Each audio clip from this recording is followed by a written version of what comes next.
हॉस्टेलचा रहस्यमय लॉकर. रात्रीचा वारा जोरात वाहत होता.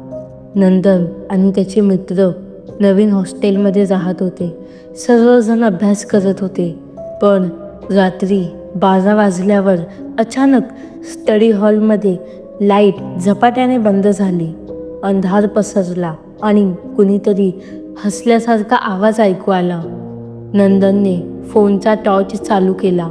सावल्या हलत होत्या. टेबलावर ठेवलेले जुने पुस्तकं आणि डायरी हलत होतं. जणू काही अदृश्य हात त्यांना हलवत होते. मित्र विचारतात, कोणी आहे का?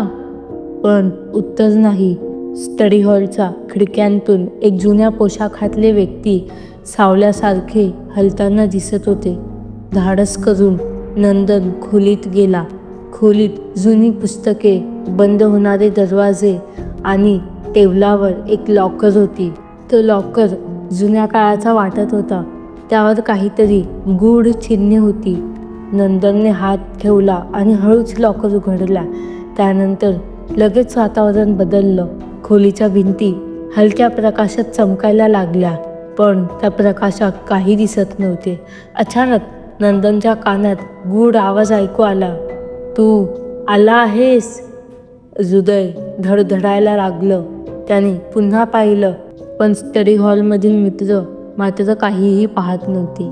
लॉकर उघडल्यानंतर नंदनला वाटलं की तो अचानक दुसऱ्या जगात अडकला आहे.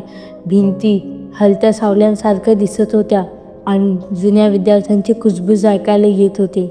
त्याने त्याला काही सांगायचा प्रयत्न केला, पण तो फक्त कानावर येणाऱ्या शब्दांचा अनुभव घेऊ शकत होता.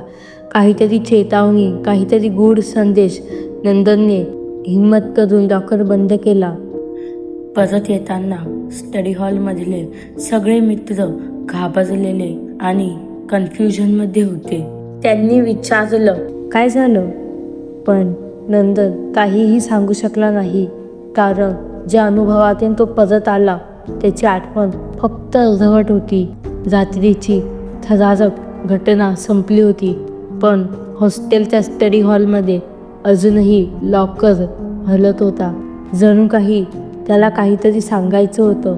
नंदन आणि मित्रांनी ठरवलं की कोणीही रात्री 12 नंतर स्टडी हॉलमध्ये जाऊ नये आणि लॉकरपासून दूर राहावे.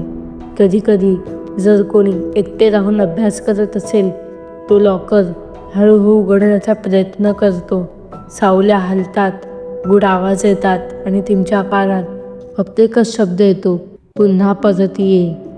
मंडळी, जर तुम्हाला ही कथा आवडली असेल तर लाईक करा, शेअर करा आणि चॅनेलला सबस्क्राईब करायला विसरू नका. भेटूया पुढच्या एखाद्या नवीन कथेमध्ये. Bye bye.